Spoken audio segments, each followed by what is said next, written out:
What's going on, family? This is Scrapbook Boxing, Museum of the Forgotten Fisticuffs series. I want to talk about a fighter by the name of Billy Graham. Billy Graham's birth name was William Walter Graham Jr. He was born September 9th, 1922 in Hell's Kitchen, New York. And he unfortunately died January 22nd, 1992. He was a welterweight that stood 5'7" and weighed between 127 and 156 pounds. He was managed by Irving Cohen and trained by Woody Bamstein. Now, Woody Bamstein would be the trainer of Rocky Graziano, Tommy Hurricane Jackson, and others. Billy Graham had a record of 102, 15-9, and 27 knockouts. He had 2 exhibitions. He began his debut professionally on April 14th in New York and received a 1-round knockout. On September 11th, 1945, he would face Tony Pallone in Long Island, New York, and lose in 10 rounds. October 8th, 1945, he would face Charlie Cabby Lewis in New York and defeat him in 10 rounds. August 30th, 1945, he would face Tony Pallone again in New York and lose in 10 rounds. January 17th, 1947, he would face Rudy Kessler in New York and defeat him in 10 rounds. Let me show you Rudy Kessler. Now, this is Rudy Kessler. Rudy Kessler would train in Stillman's gym. He was a local club fighter, and he fought in St. Nicholas Arena, Broadway Arena.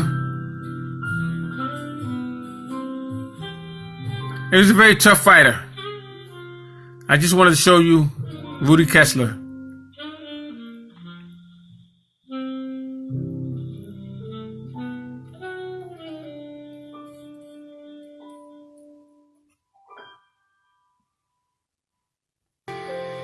Now, Billy Graham, once again, William Patrick Graham Jr., born September 9th, 1922 in New York, nationality Irish-American. He was a welterweight that stood 5'7".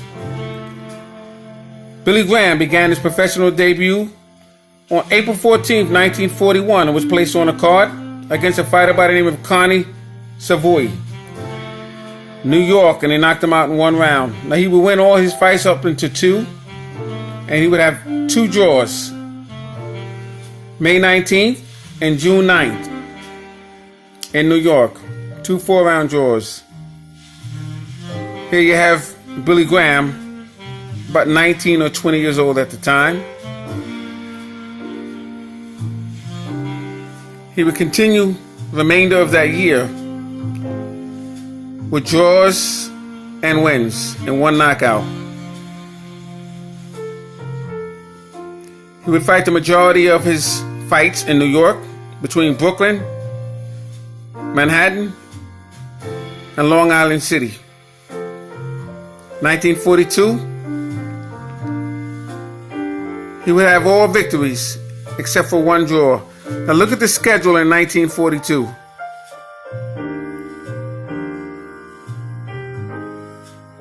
He fought once a week.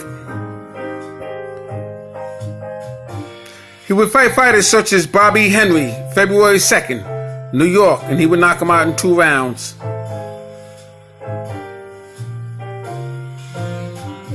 He would face Lou Maxwell in Elizabeth, New Jersey, April 1st, and defeat him in 6 rounds. Davy Crawford, New York, defeat him in 6 rounds on April 7th. So 6 days later, he would fight again. Now, April 16th, he would fight Tom Sawyer in Elizabeth, New Jersey. Knock him out in 1 round. Al Simmons, New York, April 27th. Knock him out in 1 round. He would face Lou Maxwell, April 30th in Elizabeth, New Jersey, and defeat him in 6 rounds. Mo Weiss, New York City, defeat him in 4 rounds on May 15th. Bob Root, Wallace Brown, Bobby Henderson, Jeff Holloway, Ted Crystal, Gus Levine, he would defeat all these fighters in 1943. 1944, he would have all wins and knockouts. 1945, as you can see here, he would have one loss against Tony Pallone, Long Island City, and we lose to him in 10 rounds on September 11th of that year, 1945. October 8th, he would fight Charlie Lewis. They would call him Gabby, Charlie Gabby Lewis, New York, defeat him in 10 rounds. 1946, he would lose one fight. August 30th, once again, Tony Pallone, New York City, you lose to him in 10 rounds. But in that year, he would also face Cleo Shane, October 15th, New York City, defeating him in 10 rounds. I did a bio on Cleo Shanes. If you want to learn more about Cleo Shanes, type in Cleo Shanes, Scrapbook Boxing. October 25th, Darl Rafferty, New York City, defeat him in 10 rounds. 1947, January 17th, he would face Rudy Kessler. I just showed you Rudy Kessler. He would defeat him in 10 rounds. Tippy Larkin would be a junior welterweight champion.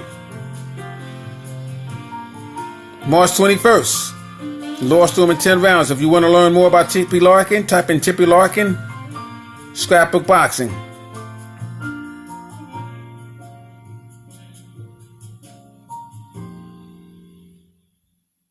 As you can see here, he had one loss with Tippy Larkin. Lost to him in 10 rounds. That would be March 21st, 1947. He would face James Cox of Miami, Florida, knocking him out in 3 rounds on September 19th of 1949. Gene Walzak, New York, defeat him in 10 rounds on October 19th. Now, Gene Walzak would fight fighters such as Sugar Ray Robinson, Marcel Sedan, just to name a few.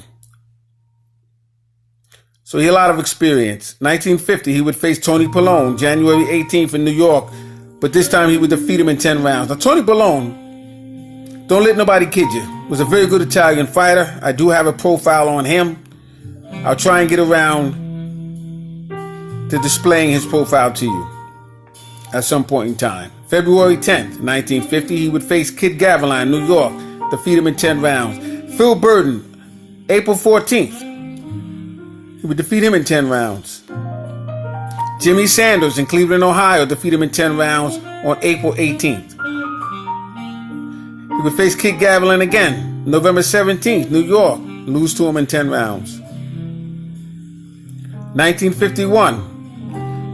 Now this is the year Sugar Ray Robinson would go up and face Jake LaMotta for the middleweight championship of the world. So that welterweight title would become vacant. And because of that, Billy Graham would get an opportunity to face Kid Gavilan on August 29th, 1951. And he would lose to him in 15 rounds for an opportunity for the welterweight championship of the world. 1952. He would fight fighters such as Rocky Castellani, a very good fighter in New York, and he would get a 10-round draw.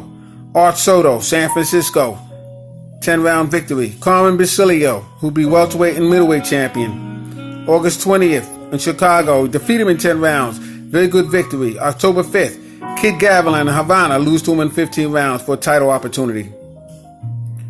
Now, December 19th, Joey Giardello, New York. He would eventually defeat him in 10 rounds, and I say that because originally the official's decision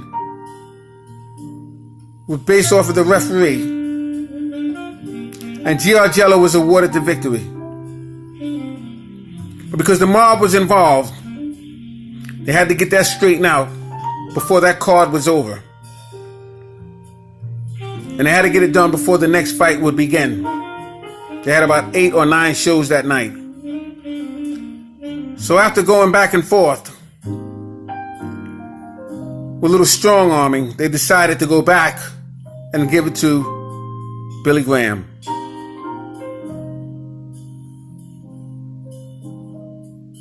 Amazing. Now, 1945, Tommy Mills, New York. He would defeat him in 6 rounds. Herbie Solomon, Brooklyn, defeat him in 6 rounds. Jeff Holloway, Brooklyn, defeat him in 8 rounds. Johnny Williams, Brooklyn, defeat him in 8 rounds. He would fight Charlie Lewis, defeat him in 10 rounds. Tony Pallone, lose to him in 10 rounds.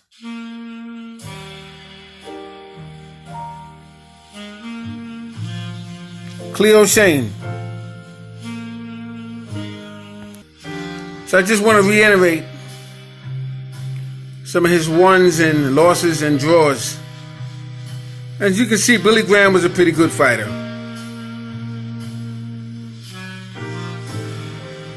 So I just want to salute Billy Graham for his efforts, crowd-pleasing performances,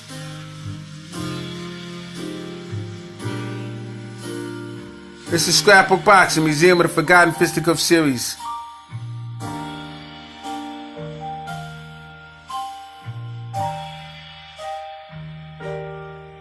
Salute to Billy Graham.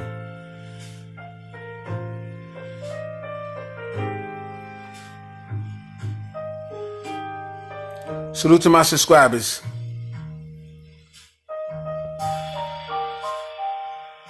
Peace.